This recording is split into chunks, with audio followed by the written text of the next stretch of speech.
What's up, everyone? This is Nate, and I'm back with another Out of the Theater review. Now, today I actually went to a triple feature, saw 3 brand new movies. The other 2 I'm going to have some short reviews for. This one will be a slightly longer, normal Out of the Theater review. The movie I went to see first was Speak No Evil. This is the latest Blumhouse movie. This stars James McAvoy, and I've seen this trailer about 1 million times. If you're a big time theater goer like me, you have been seeing this trailer for the last 2 months in front of every single movie that plays at the theater. So in one way, I made a joke on my Instagram that I'm glad this came out because now I don't have to watch the trailer anymore. And I'm going to be honest, the trailer didn't do much for me. I didn't have high hopes for this movie. You know, it's a remake of a Danish film.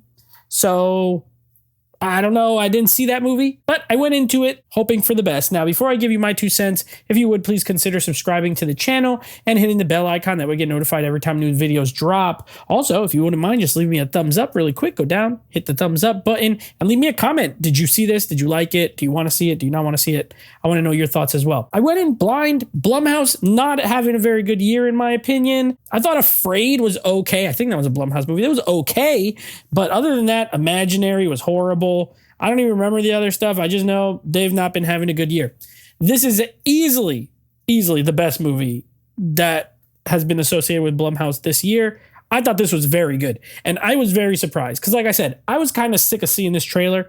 It's been playing for months in front of every movie. And I'm like, goodness gracious, this movie, like, I felt like they showed the whole movie. And while I will say that the trailer showed a lot, I still really ended up liking it mostly because of the performances. James McAvoy, absolutely fantastic in this movie. He does such a good job of flipping from like a nice, cool guy you want to hang out with to a guy you don't want to hang out with, kind of menacing. I think he did a fantastic job kind of playing both roles. I mean, he's the same guy, but he just has this way of like being kind of charming or whatever. And then all of a sudden he'll do something that's like, this is a little weird. Also, I thought Scoot McNairy was really good in this movie. He is an actor I like. He's usually smaller, doesn't have like a lot of lead roles, but I thought he was really good in this as well as the main protagonist husband. And then you had Mackenzie Davis, who I'm not really a fan of hers. I don't know why, but I'm just not that much like into her acting or anything. But I thought she was good in this. Annoying. I thought the character was kind of annoying at times, especially early, but by the end of it, you feel more sympathetic towards her, and I think they did a good job. The reason the movie's good is because it's very well made, it's very well acted. It's not a horror movie. I'd say more thriller, a psychological thriller. That's probably more the genre that it fits in than a horror movie.